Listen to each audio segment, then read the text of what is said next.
Hey everyone. Not sure who's tuning in. Hi. Hey. Okay, let's just give it a second and everyone can kind of catch up. Hi guys. Thanks so much for joining us this morning. I'm going to wait for Dana to join in. It's a beautiful day here in LA. We're so happy that you all are joining us. We're going to talk a bit about NYC Together and Project Lead. This is a project that's close and very near to my heart, and we're just here to talk about why that is, and we're going to learn more about the project and the organization. So let me see where Dana is. There she is.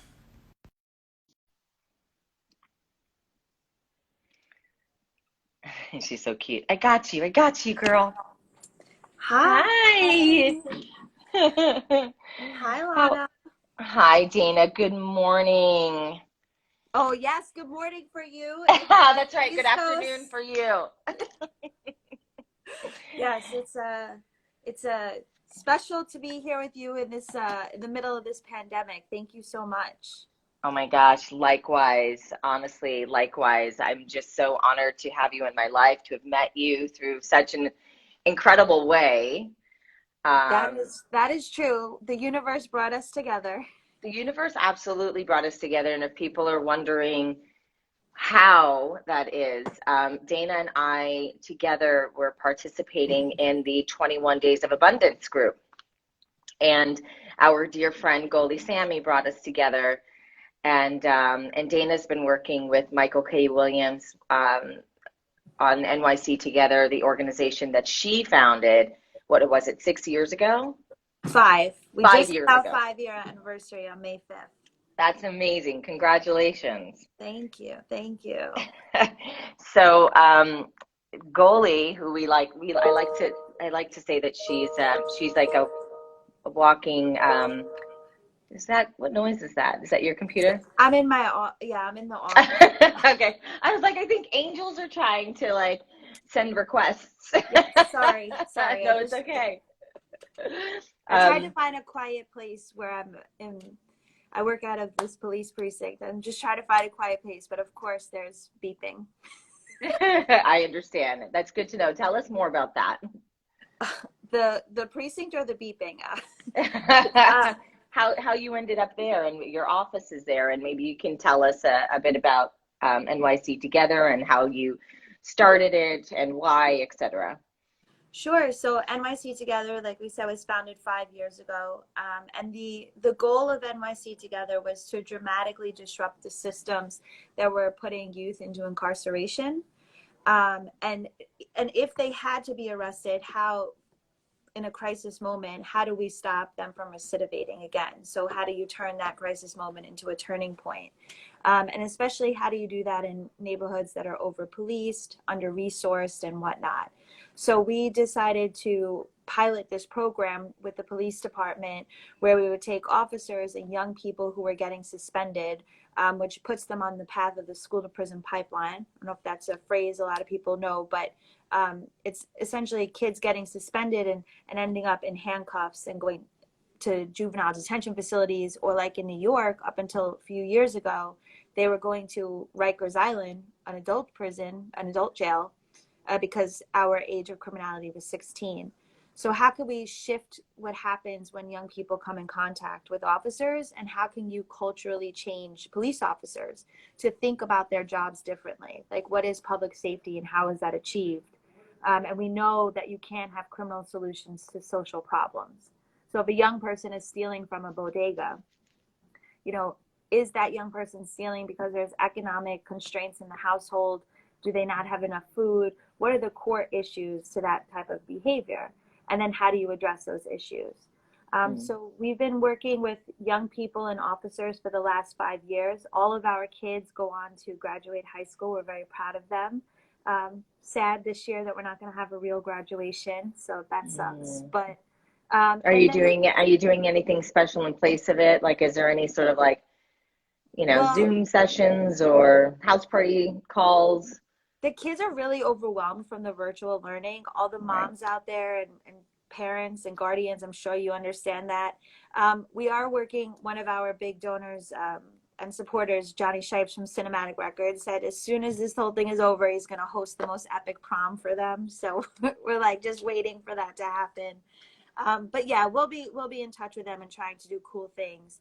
Nice. We are in touch with them every day anyway. But so we've been working with these kids and cops, but then we took it up a notch and we said, how do we engage celebrities and shift culture, police culture? How to get them to start thinking about their work differently every day, and elevating that message and shifting the tone. So we've been working with lots of celebrities like Michael K. Williams to try to really rewire the police department and how they operate.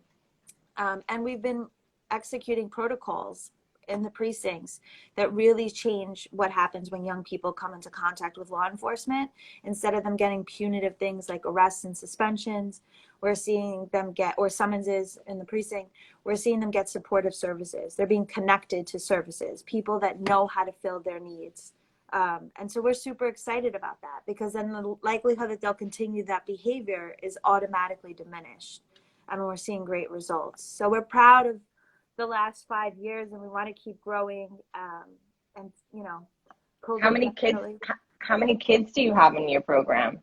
So we service 45 kids weekly, but then on top of that, like what's the protocols that we're unrolling? I don't directly come into contact with them, but because of the protocols, it's at least 100 kids a month. Wow. Who are cycling in through these different protocols that allow them to get connected to important services that are needed. Wow. That's amazing, Dana.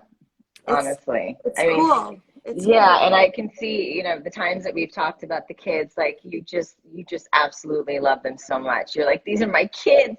Yeah. I feel that love and connection from you. I appreciate that. It's funny because just an hour ago, one of them had sent me a message on Instagram that I had worked with 2 years ago. She had graduated, so it's been 2 years since I've physically seen her. And she was like, when this is all over, can we all just get together, like the old group back together again? I'm like, absolutely. And we really become our ecosystem. There's a lot of love. Everything we do is grounded in love. So well, yeah. I mean, that's why I'm involved, is like, this is a new thing for me, working with these kids, and being from Brooklyn and being one of those kids at one point in my life is what brought me, into your life. And I think that's why Goalie said, oh my God, I think this is a perfect match. And I'm so excited to meet these kids. I know at some point we're going to end up doing that. Yeah, I know. I can't wait to meet them in person, but I know we're going to have like a live session. So everyone who's watching now, like, tune in when that happens and we'll make the announcement. But at some point, I'm going to meet these kids live here on Instagram, and that's going to be a lot of fun. Yeah. I already know in my head the kids that are going to like fall in love with you and click with you. And they'll be like, can I come back to LA with you? That's so cute. We had kids that Mike loves, and for their 18th birthday, we sent them to Atlanta when he was filming in Atlanta. Like we love to provide the opportunity for travel experiences and see things like Mike on set. I mean, just really cool stuff. So I already know you're going to be in love with, I already know who's going to be in love with you, and you'll be the feelings will be mutual, and we'll have to ship them to LA. Of course. Absolutely. When all of this is behind us, God knows when, but hopefully not too far in our near future. Yeah. Wanted to talk a little bit more about, why you started NYC Together, and, a little bit of your background in this kind of work. Yeah. Well, I think in learning about you, your life is exactly the reason why I started this. I mean, and you could, if you want to share your own story, but just like talking to you and you saying like, I made it, right? I fell into opportunities. I hustled. I really did the hard work, and now you're a gift to the world. And all of my kids are gifts to the world, all of them. And our humanity really relies and depends on people reaching their goals and their dreams and being the people that they're supposed to be. And unfortunately, we live in a country that the disparities are huge. And our young people are faced with obstacles that are unheard of. You know, people, you can't imagine where some neighborhoods look like third world countries. And then we expect kids to thrive, you know, and survive at the same Yeah. time, and unpacking all of that. And so starting the organization was really my obligation. I knew the access that I had. I understand the systems that I was working in, like the family court system, the police department, all these things. And how can we shift their energy and their resources to be helpful and supportive? And ultimately, we're creating greater public safety. So they're achieving their goals, but we're teaching them that they have other tools in their tool belts. And so when you hear things about like alternatives to incarceration and like these different kinds of courts, like drug treatment court, everybody's like, oh, that sounds amazing, or, you know, like it's so radical, but really it's common sense. It's what we should be doing. And so the organization was started simply to find the Lanas of the world and, you know, allow alternative options. Yeah. Yeah. Allow them yeah, because I remember when I grew up in Brooklyn, you know, I was probably about 12 years old, and there was this one kid that I had a huge crush on, you know, and actually he became my first kiss. And I remember he was really smart. He was half Dominican and half Italian, and he was really like trigueño, like dark and like just beautiful. Dreamy. Just totally big eyes, like just full lips, like dark skin, and just beautiful. And I remember when he dropped out of school, and I was like, why? You're so smart. And he's like, well, you know, I got to make money. And I was like, what do you mean you got to make money? He's like, well, you know, like we don't have any money. You know, they were living with like their grandmother, their parents weren't really around that much. And they were all like in one little 2-bedroom apartment. And I was like, what do you mean you're going to make money? And he started selling drugs. And I was like, oh God, no. Because I just saw what he was capable of. And he was so beautiful and like charming, and like, and I just thought, this is a bad road. This is a bad road. And I remember writing him a letter just saying, please don't do this. Please go find a way to go back to school. But he's like, I don't even know how to put food on the table, put clothes on my back. Like we need to, like, I want to be able to like get things for myself. Right. You know, that guy ended up in a horrible situation and ended up in jail for 10 years, ended up coming out, ended up selling drugs again, and ended up killed. And I remember getting that call when I was on Swingtown, and I was just in the middle of filming, and it was like, I got this call, you know, so-and-so has been shot. And it was so-and-so has been shot a block away from where my father was shot. And it was just like all those feelings like came back again. And I just went, when is this going to end? Like, how do we get these kids? How do we give them another way out? How do we give them an alternative? You know, and it's out there for them, but like it wasn't really around when I was a kid. And if it was around, I didn't know about it. I didn't know about the programs. I feel like the connectivity piece is huge. Yeah. And especially when you're dealing with kids that don't have a lot of confidence and they're used to systems failing them. Like the school tells them, we don't really want you here. They're involved in all these other different systems. Like the welfare system is so terrible. Like all these different systems happen. So they self-select to not participate in things because they're used to things failing, you know, and that sucks too. And so it's really identifying those kids that need to be reached out to most, right? Not the kids that would automatically self-select to participate in something, but kids that if you gave them the extra nudge that they'd show up. And that's why we say we're grounded in love, because our kids know when they're with us that they're loved. Like unequivocally, they know that. And they get that from every angle, even when they make mistakes. Right. That's important. I mean, love is what we all want and what we all need to succeed in every capacity, you know. Exactly. It's like I look at my dog Lola, and not to segue too much, but like even my dog now, I have to hand feed her. I'm just like, what's happening? Why? But she's kind of gotten to this place where she just wants that deeper connection, you know? Yeah. And it's like, oh, okay, this is about love. And if you feel that love, if you feel seen, if people are giving you their time, that goes so far. So So, yeah.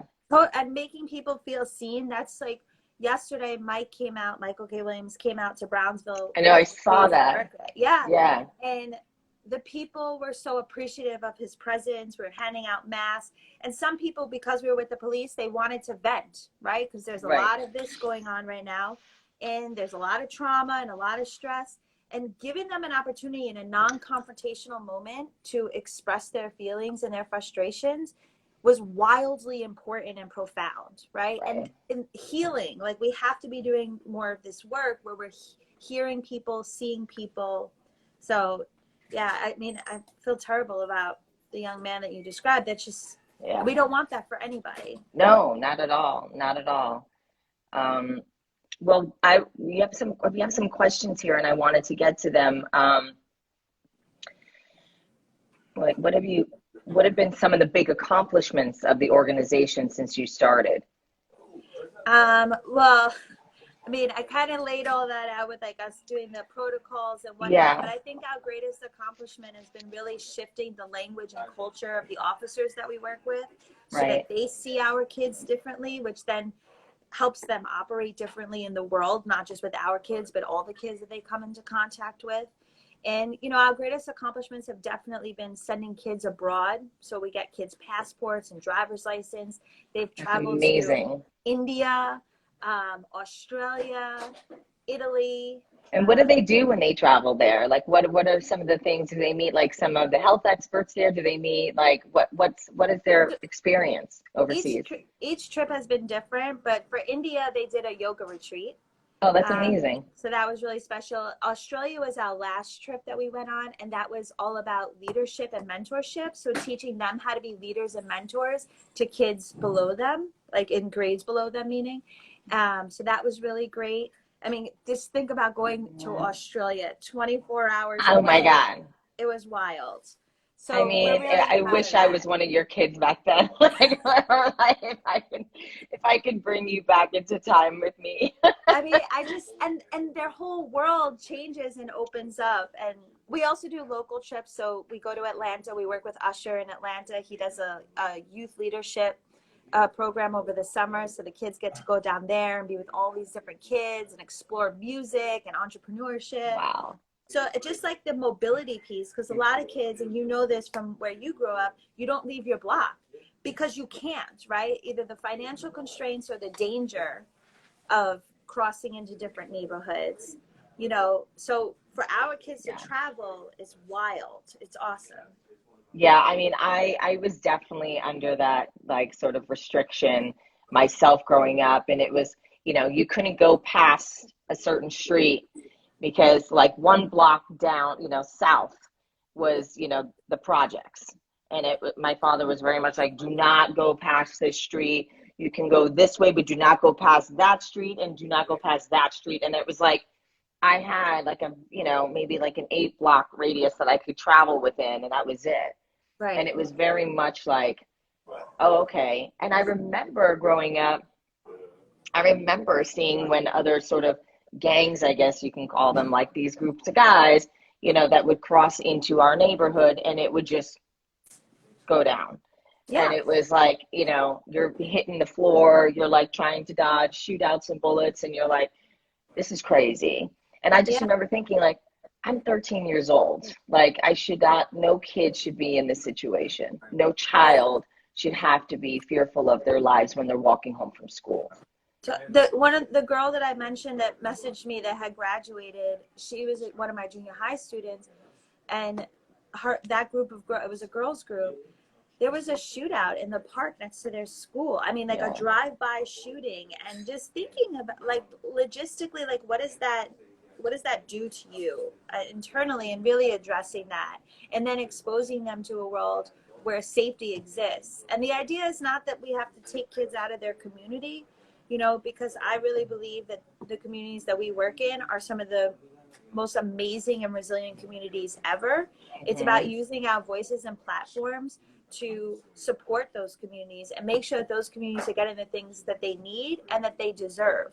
I'm not asking for anything special, but let's give these communities what everybody else has. You know, why is a park getting a $1.2 million renovation in Greenpoint or Williamsburg and a $700,000 renovation in Brownsville, right? Why don't we have equal numbers of parks? Why do we have economic disparities and things? So really, like, our kids deserve these opportunities, and they better deserve markets, better, better quality food, better access to, like, whatever is needed that other communities have. What other communities that you work in predominantly? So we have Brownsville, East New York, Bedford-Stuyvesant, Fort Greene. We have kids that live in Canarsie and Flatbush. So, these communities are historically over-policed. These communities are historically neglected when it comes to funding. And that's a systems problem. That's not the community. Like, this is not something that residents should have to take on alone. This is the equity fight, right? How do we make sure that all communities have the access and the supportive funding that they need to thrive?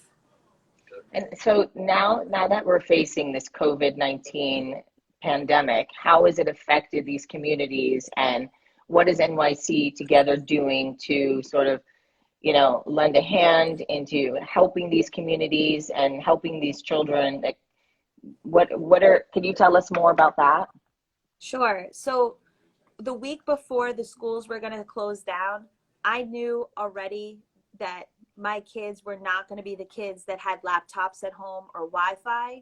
And the Department of Education was like, we're going to get 300,000 iPads out and this, that, and the other. And the system continuously fails our students, so we weren't going to rely on them. We immediately mobilized and activated the hip hop community here. They raised $10,000 in like 4 days. We were able to buy every single one of our young people a laptop. We got Wi-Fi hotspots for the kids that needed the Wi-Fi.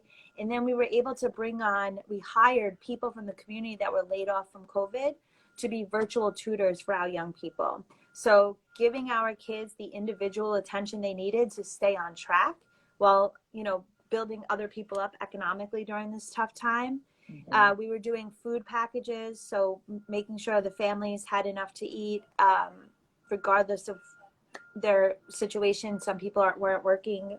The schools, they could go to the school to get the free lunches, but then that means that they're leaving their house, and that's like puts them more at risk. So we were able to do that. And then also we instated a learn and earn portion of the program. So we told the kids, if you work with your virtual tutors for X amount of hours, we see all your work is turned in on Google Classroom, and you have to share one positive thing with me every day, you can earn up to $75 a week. So we've been paying the kids to participate in their online learning. So, it was a huge shift. We had to mobilize really quickly and figure it out pretty quickly. But I'm happy to say our kids have been doing more schoolwork than they've actually ever done in their lives. Amazing. That's incredible. And if my virtual tutors are watching, I thank them so much, because they're really hugely important in making this happen. Oh, that's amazing. Well, tell us more. Let's talk about Project Lead. Let's talk about my involvement. Let's talk about Michael's.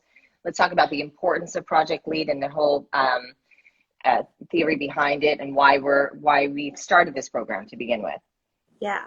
So Project Lead is kind of going to piggyback what the virtual learning was doing, which is a learn and earn program, only we're going to have something to deliver. So LEAD stands for Learn, Earn, Advocate, Deliver. And over the last couple of weeks, again, being nimble and mobilizing really quickly, we're building out a social justice curriculum that focuses specifically on the underlying issues of why communities of color were disproportionately impacted by COVID. So things like redlining, right? Really dense housing, things like food deserts. Why is there not access to good food, which leads to diabetes and other things like that?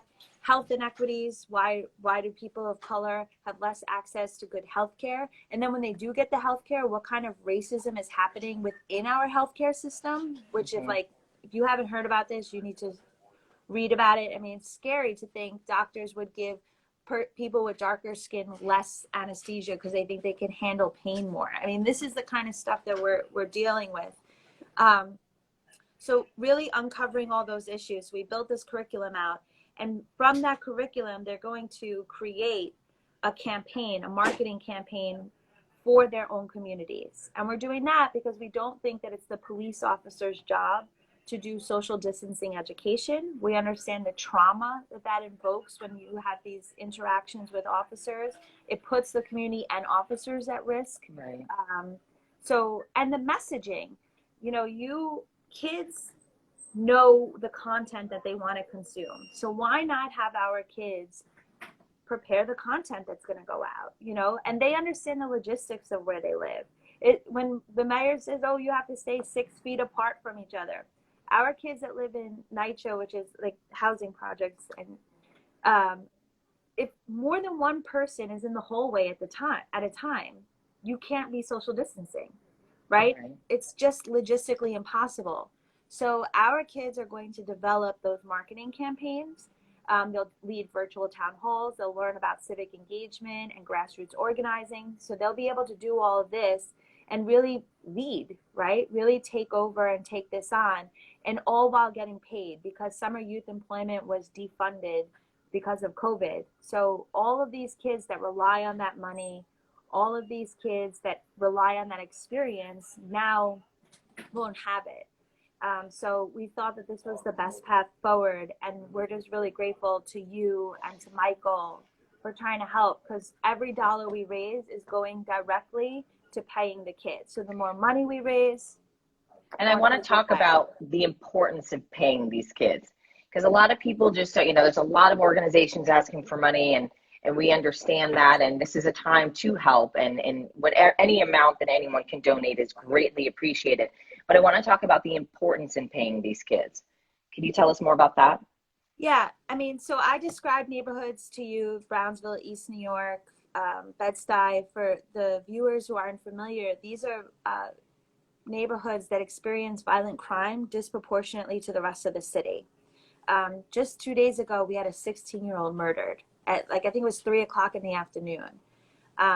So we know that if young people are not engaged in something positive, if they are so economically depressed that they're willing to do things like how you described, selling drugs and participating in other negative behaviors to survive, which could ultimately lead to really horrible consequences, that's not the plan. That's not acceptable. So we need to be able to pay these young people and pro-socially engage them, because that will directly impact public safety and ensuring that we don't have a spike in youth gun violence over the summer. If you just have a bunch of kids with nothing to do, nowhere to go, it's hot outside, it's hot in their buildings, what is going to happen? It's a recipe for disaster. And so we want to empower our young people. And for everybody who was giving money to food banks and all these other places, that's wonderful. Do it. I hear it. But how empowering and how wonderful and impactful is it if a young person can get a paycheck and then buy their own food versus standing on a line? The lines here are around the block for food banks. It's untenable. And this is a solution-based program that we know is going to be successful.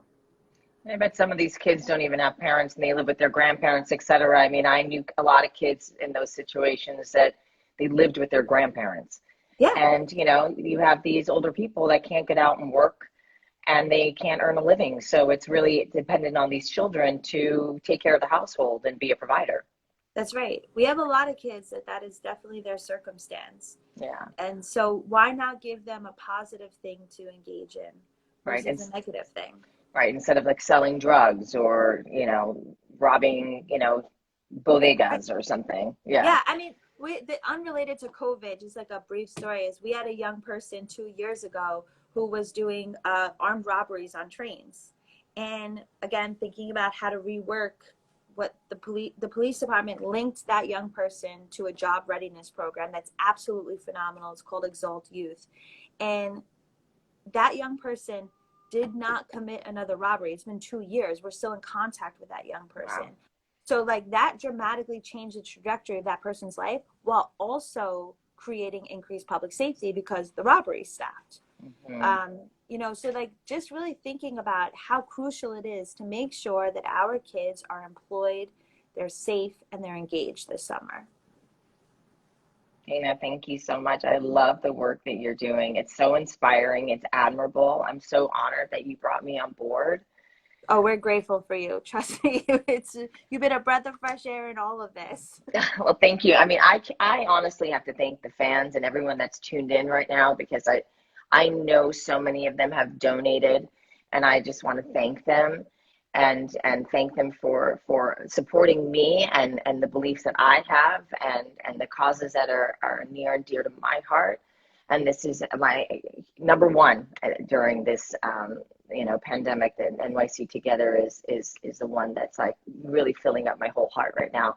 So I want to thank you all for your participation in today. And Dana, I want to thank you. I know you have a lot of work to do, and we're at our 30-minute mark, so I don't want to take up too much of your time. But I wanted Can we to just say, remind everybody that they could win a Zoom? oh yeah, that's right. That's right. So well, a couple things before we end. If you haven't donated and you can donate, any amount is greatly appreciated. Please go to my Instagram page, and under and in my bio section is a link to the GoFundMe for Project Lead, and you can win a chance to have a Zoom lunch with me, and that's going to be a lot of fun. So anything that you can donate, your name gets put in some hat, a really big hat, because we're hoping we get a lot of donations, and the angels that be will pick your name out, and we will have a beautiful lunch together. Yes. So please donate, and you could check out all the work that we're doing at nyctogether.org, or you can visit our Instagram page, which is nyctogether.org, or my Instagram page is filled with pictures of our wonderful young people. But we're just so appreciative of everybody donating, because this is directly going to young people who are going to really need this over the summer. So thank you, Lana. Yeah, thank you, Dana. You are an angel. I adore you. And thank you, everyone. And we'll be doing a few more lives next week. We're trying to figure it all out, but we will keep you informed as to when and what time. And thank you all. Have a beautiful day. Stay safe and healthy out there. Bye, Lana. Bye.